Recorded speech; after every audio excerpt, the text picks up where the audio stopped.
ప్రభు శరీరానికి రక్తానికి సాదృశ్యముగా ఉన్న బలలో చేయటానికి ముందుగా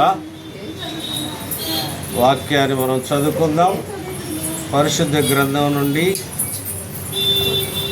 మత్తయి శుభవార్త 21వ అధ్యాయం 21వ అధ్యాయం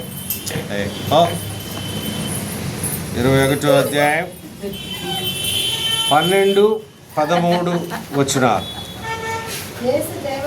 యేసు దేవాలయములో ప్రవేశించి క్రయ విక్రయములు చేయు వారినందరినీ వెళ్ళగొట్టి రూకలు మార్చువారి బల్లలను గువ్వలము వారి పీఠములను పడద్రోసి నా మందిరము ప్రార్థనా మందిరం అనబడును అని రాయబడి ఉన్నది. అయితే మీరు దానిని దొంగల గుహగా చేసేటి వారని అనెను. చిన్న ప్రార్థన చేసుకుందాం. పరిశుద్ధుడు అయిన దేవా, ఈ పామ్స్ అనే రోజు నా ప్రభువా మరొకసారి మీ పాదాలు పట్టుకుంటున్నాం. మీ శరీర రక్తానికి సాదృశ్యంగా బలలో చేయటానికి ముందు నా ప్రభువా, నా తండ్రి, మీరు ఇచ్చిన వాక్యం ద్వారా మీరు మాతో మాట్లాడి విరిగి నలిగిన హృదయముతో మమ్మల్ని సరి చేసుకొని పరీక్షించుకొని యోగ్యముగా బలలో చేయటానికి కృప చూపించమని యేసు నామంలో ఈ మనవి చేస్తున్నాము తండ్రి, ఆమేన్. ఇక్కడ మనం చూస్తే ప్రియమైన దేవుని బిడ్డలారా,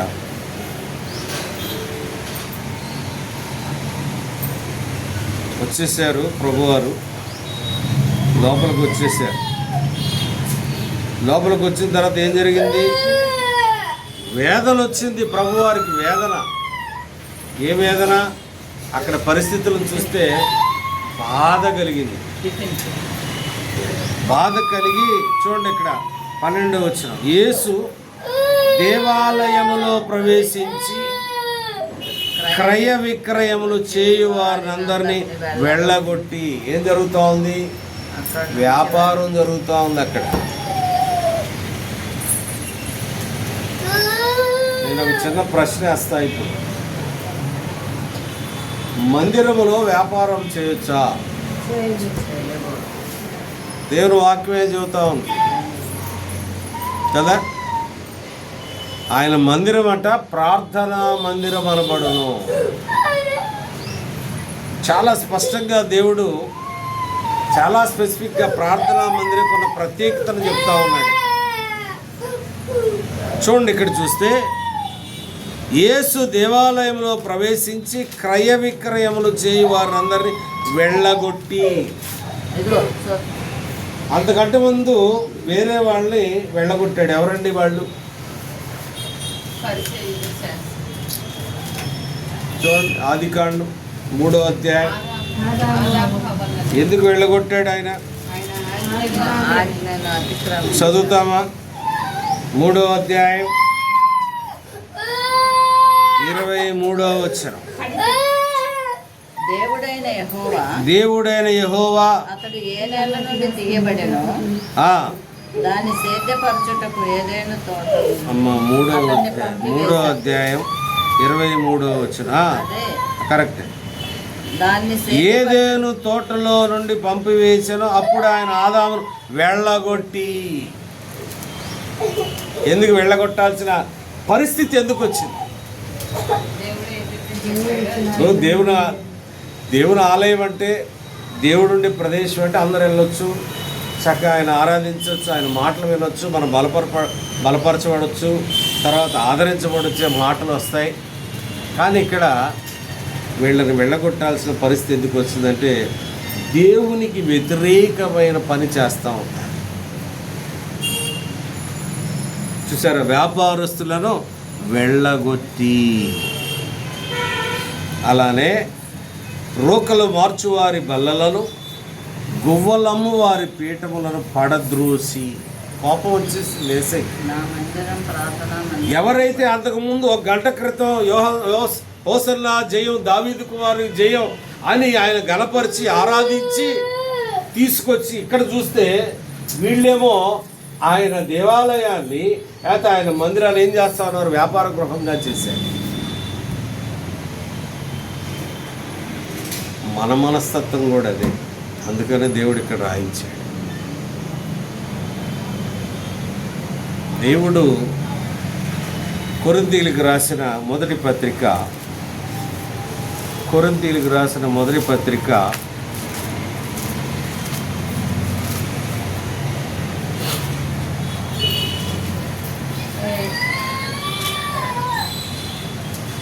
3వ అధ్యాయం 16వ వచనం. మీరు దేవుని ఆలయమై ఉన్నారనియు దేవుని ఆత్మ మీలో నివసించుచున్నాడనియు మీరు ఎరుగురా. ఎవడైనను దేవుని ఆలయమును పాడు చేసిన ఎడల దేవుడు వారిని పాడు చేయును. దేవుని ఆలయం పరిశుద్ధమై ఉన్నది, మీరు ఆలయమై ఉన్నారు. చూసారా ఏం జరిగింది ఇక్కడ? మనమే ఆయన ఆలయం అట. మనమే ఆయన ఆలయముగా ఉన్నప్పుడు మరి దేవునికి ఇష్టం లేని పని చేస్తూ ఉంటే ఆయన ఊరకుండడు, గద్దిస్తాడు, హెచ్చరిస్తాడు, శిక్షిస్తాడు. ఆయన ఊరక గమ్మున ఉండడు. ఇక్కడ చెప్తా ఉంది దేవుని వాక్యం, వెళ్ళగొట్టేస్తాడు జాగ్రత్త.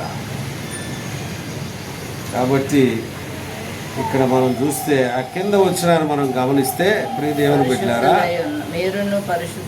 అక్కడ ఏమన్నాడంటే 21:13లో అయితే మీరు దానిని దొంగల గుహగా చేసిడి వారు అనెను. మత్తయి శుభవార్త 21:13. ఏమైంది? దేవుని ఆలయం ఏమైంది ప్రియులారా? దొంగల గుహగా. కాబట్టి ఇక్కడ ఒక్క విషయాన్ని మనం గమనిస్తే, ఈ పామ్ సండే రోజు చక్కగా ఆయన ఆరాధించాం, ఆయన గణపరిచాం. ప్రభువా మీకు జయమని అన్నాం, హోసన్నా మీకు జయమని అన్నాం. హోసన్నా అంటే ఏంటి అర్థం? హోసన్నా అంటే మమ్మల్ని రక్షించు లేదా మా గురించి ప్రార్థన చేయాలి. ప్లీజ్ సేవస్ మమ్మల్ని రక్షించు. కాబట్టి ఇక్కడ చూస్తే దేవుడు ఆ ఆధిక్యతను పొందిన తర్వాత లోపలికి వచ్చిన తర్వాత చూస్తే చాలా బాధేస్తుంది వేసేది. ఇక్కడ చిన్న క్యాలిక్యులేషన్ చెప్పాలని ఆశపడతా ఉన్నాను ప్రియుల. ఎప్పుడు జరిగింది ఇది మనం చూస్తే దానియేలు గ్రంథం 9వ అధ్యాయం, దానియేలు గ్రంథం 9వ అధ్యాయం 25-26 వచ్చిన. దానియేలు గ్రంథం 9వ అధ్యాయం 25-26 వచ్చిన.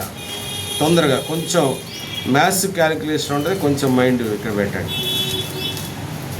యెరూషలేమును మరలా కట్టించవచ్చునని ఆజ్ఞ బయలుదేరిన సమయం మొదలుకొని అభిషిక్తుడకు అధిపతి వచ్చి వరకు 7 వారములు పట్టునని స్పష్టముగా గ్రహించింది. 62 వారముల తొందరగల సమయమునందు పట్టణపు రాజవీధులను పథకములను మరలా కట్టబడింది. చాలు. ఎన్ని వారాలు? మొత్తం ఎన్ని వారాలు? మళ్ళీ ఇంకొక 2 ఉందిగా, 62 కింద 62 ఉంది కదా, అంటే మొత్తం ఎంత? 7. ఏంది పాలిటెక్నిక్? ఇది 62, 7, 70. మాయ్ ఏం మాయ్ సడన్గా ఏంటి అంత చిన్నగా వాడు చెప్తాడు. చెప్తావు కదా. 62 + 7 how much? 69 వీక్స్ కదా. ఇప్పుడు వేరే చోటకి వెళ్దాం. ఆదికాండం 29వ అధ్యాయం. ఆదికాండం 29వ అధ్యాయం 27వ వచనం.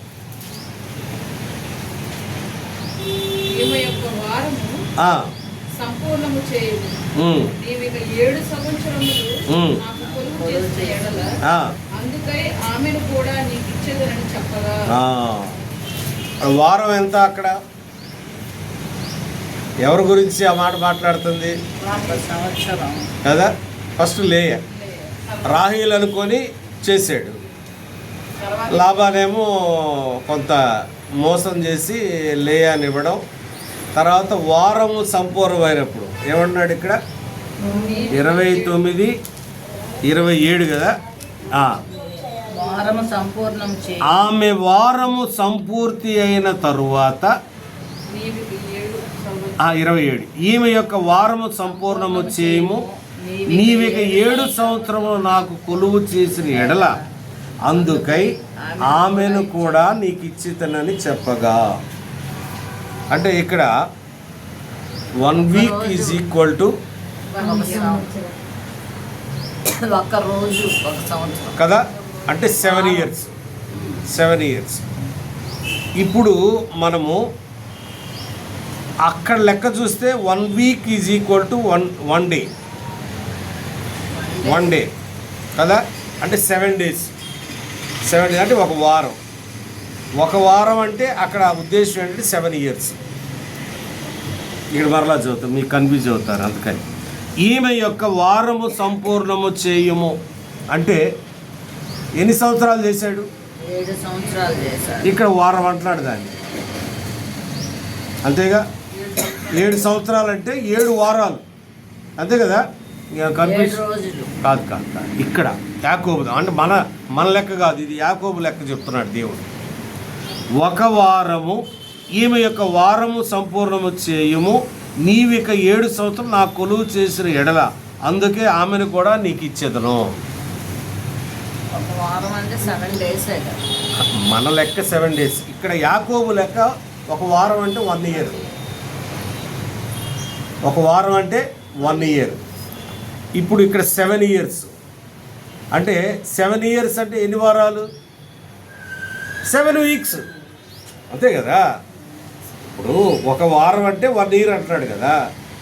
అప్పుడు 7 weeks అంటే 7 years, అంతేగా. ఇక్కడ మనం వెళ్తే మీకు కొంచెం మ్యాథ్స్ అర్థం అవదలే. ఇక్కడ మనకి ఎన్ని వారాలు ఉన్నాయి? ఇక్కడ ఇందా మనం దానియేలు గ్రంథంలో చూసాము 69 వారాలు. 69 వారాలు ఇంటూ 7 ఎంత? 483 years. ఎన్ని సంవత్సరాలు? 483 సంవత్సరాలు అవ్వటంతో దేవుడు దేవాలయంలో ప్రవేశించాడు. అది క్యాలిక్యులేషన్. పామ్ సండేకి దీనికి ఉన్న సంబంధం అది. 483 years అయిన తర్వాత ఇప్పుడు చూద్దాం దానియేలు గ్రంథం ఒకసారి చదివితే 9:27 అతడు ఒక వారము వరకు అనేకులకు నిబంధనలు స్థిరపరచును. 9:25 మరలా కట్టించవచ్చునని ఆజ్ఞ బయలుదేరి సమయం మొదలుకొని అభిషిక్తుడకు అధిపతి వచ్చు వరకు 7 వారములు పట్టునని స్పష్టముగా గ్రహించును. 62 వారములు తొందరగల సమయముల యందు పట్టణపు రాజవీధులను కందకములను మరలా కట్టబడును. ఈ 62 వారములు జరిగిన పిమ్మట ఏమీయూ లేకుండా అభిషిక్తుడు నిర్మూలన చేయబడు. చూసారా? అభిషిక్తుడు నిర్మూలన చేయబడు ఎప్పుడు? 62 అయిన తర్వాత నెక్స్ట్ వీకేగా అభిషిక్తుడు నిర్మూలన చేయబడేది ఎప్పుడు? ఈ 69 వారాలు అయిన తర్వాత. దానియేలు ఇచ్చిన ప్రాఫెసీ. కాబట్టి పామ్ సండేకి దీనికి ఏంటి సంబంధం అని అంటే 453 సంవత్సరాలు దాటిన తర్వాత నెక్స్ట్ డే పామ్ సండే అండి. అభిషిక్తుడు వచ్చాడు, తర్వాత ఆయన చనిపోయింది. ఇది క్యాలిక్యులేషన్ చూడండి. అంటే 483 అంటే మన లెక్క వేరు. ఒక వారం అంటే 7 days. కదా, అక్కడేంటి 1 year. ఒక వారం అంటే 1 year. యాకోబు లెక్క ఏంటంటే దేవుడిచ్చిన calculation 1 year is equal to 1 week. అతను ఏం చేశాడు, ఒక వారం చేయటం ద్వారా ఎన్ని వారాలు చేసినట్లు అక్కడ అతను అంతే 7 వారాలే. ఇద్దరు కొరకు ఎంత 14 years కదా. మరి ఇంకొకటి తర్వాత కూడా చేశాడు, ఇంకొక 6 వారాలు గుర్తుంది కదా. 6 వారాలు ఎవరి కొరకు, గొర్రెల కొరకు కదా. అంటే ఆల్మోస్ట్ 20 years తను వర్క్ చేశాడు. ఆ 20 yearsని దేవుడిచ్చిన క్యాలిక్యులేషన్లో యాకోబు క్యాలిక్యులేషన్ అంటే 1 year is equal to 1 week. అది గుర్తుంచుకోండి. సరే, ఇక్కడ మనం ఈరోజు మనం జ్ఞాపకం చేసుకోవాల్సి, బల్లలోకి వెళ్ళకముందు జ్ఞాపకం చేసుకోవాల్సింది ఏంటంటే, మీరు దానిని దొంగల గుహగా చేసి ఉన్నారు. దొంగల గుహ. దేన్ని? దేవాలయం అంటే మనమే. మనం ఏం చేసామంట? దొంగల గుహగా. అంటే ఏదో దొంగతనం చేసామంట. మనం ఏం దొంగతనం చేసాం? దేవుడి దగ్గర ఉండి ఏం దొంగతనం చేస్తాం? మహా దొంగతనం చేస్తే ఆయన సమయాన్ని దొంగిలిస్తాం కదా. ఆయన సమయాన్ని దొంగిలిస్తాం. ఇంకా ఏం చేస్తాం? ఆయనకి ఇవ్వవలసింది ఇవ్వకుండా కొంచెం ఎవరిలాగా, యెహోషువ అక్కడ వెళ్ళినప్పుడు ఒక అతను దాచేసుకున్నాడు కదా, ఒక కడ్డీని దాచుకున్నాడు, బంగారు కడ్డీ, ఒక ఆభరణం దాచుకున్నాడు. ఎవరైనా ఆకాను. ఒకవేళ మనం ఏమన్నా దొంగతనం చేస్తున్నాం కదా, ఆయనకి ఇవ్వవలసిన సమయాన్ని ఇవ్వకుండా ఈ పామ్స్ అనే రోజు దేవుడు మాట్లాడుతున్న మాటలు మనం జ్ఞాపకం చేసుకుంటే సమయం నేను ముగిచేస్తాను. దొంగల గుహగా మన యొక్క దేవుడు ఆశించిన రీతిలో మనము ప్రవర్తించట్లేదేమో దేవుడిని చెక్ చేసుకుంటాం. ఒకసారి మనం చెక్ చేసుకుంటాం. ప్రభువా, గడిచిన పామ్ సండే నుండి ప్రభువా ఇప్పటి వరకు ఎన్నోసార్లు నీ సమయాన్ని నేను దొంగిలించాను. మీరు నాకు ఇచ్చిన తలాంతుని దొంగిలించాను. పాటలు పాడమ్మా, ప్రార్థన చేయమ్మా, మందిరానికి రండి అని అంటే కొన్నిసార్లు మన పనుల నిమిత్తం కొన్నిసార్లు మనం రావు. మరి అది కూడా ఒక విధంగా మనం దొంగతనం చేసినట్టే. దొంగతనమేగా. మరి దేవుడు ప్రార్థన చేయండి, మరి కనీసం రోజుకొక ఆయన ఆలోచన ప్రకారం 3 సార్లు చేయాలి మనం ప్రార్థన కదా. ఆ క్రమం ఎవరు మనకు నేర్పారు? దానియేలు నేర్పుతాడు కదా. 6వ అధ్యాయం, దానియేలు గ్రంథం 6వ అధ్యాయం, దానియేలు గ్రంథం 6వ అధ్యాయం 10వ వచనం. ఇట్టి శాసనం సంతకం చేయబడిన దానియేలు తెలుసుకొని నన్ను అతడు తన ఇంటికి వెళ్ళి యథాప్రకారముగా అనుదినము ముమ్మారు మోకాళ్ళుని ప్రార్థన చేయించు ఆయనను స్తుతించుతూ వచ్చాడు. ఏం చేశాడు ఆయన? ఎలా చేశాడు ప్రార్థన? ఎట్లా? ఎలా ఉన్నాం మనం? మన ప్రార్థన అంటే ఆయన ఎవరు? దానియేలు ఎవరండి? ఒక ప్రధానమంత్రి. తనే మోకాళ్ళ మీద ఉండి ప్రార్థన చేస్తుంటే కాళ్ళు జాపుకొని బాసపట్లు వేసుకొని చేస్తే అది ప్రార్థన అయిద్దా? ప్రార్థన అయిద్దా? అమలో ప్రార్థన అనగానే నేను ఈ విషయంలో ఒక విషయాన్ని నేను మీకు చెప్పాలని ఆశపడుతున్నాను. నేను వేరే ఒక గ్రామంలో నేను పరిచయం చేస్తున్నప్పుడు నేను వాళ్ళకి నేర్పాను. ప్రార్థన అనగా మోకాళ్ళ మీద ఉండేవాడు. అది సంతోషం వేసి భలే వింటున్నారు రా పొరపాళ్ళు. ప్రార్థన అనగానే మోకాళ్ళు ఎవరైనా ప్రార్థన అంటే వెంటనే అర్థమైపోయింది. ప్రార్థన మొత్తం మోకాళ్ళు. పెద్దోళ్ళు చిన్నోళ్ళు ఎవరు లేరు, అది మాట్లాడే పని లేదు. వాళ్ళు ఉండకపోతే చూసేవాళ్ళు వాళ్ళు. ప్రార్థన మోక ఎంత పెద్దోళ్ళే అటు అది క్రమం ప్రియ. ప్రార్థన అంటే యేసయ్య కూడా ఫిలిప్పీయులకు రాసిన పత్రిక 2వ అధ్యాయం 10వ వచనం. ఫిలిప్పీయులకు రాసిన పత్రిక 2వ అధ్యాయం 11వ వచనం.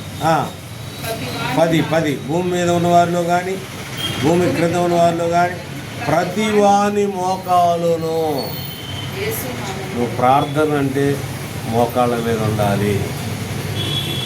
నేను బాసపట్లు వేసుకుంటాను, కాళ్ళు చాపుకుంటాను, నాకు బాగోలేదు, సరే బాగోకపోతే పర్వాలేదు, నిజంగా బాగోలేదా, ఓకే, దేవుడికి తెలుసు.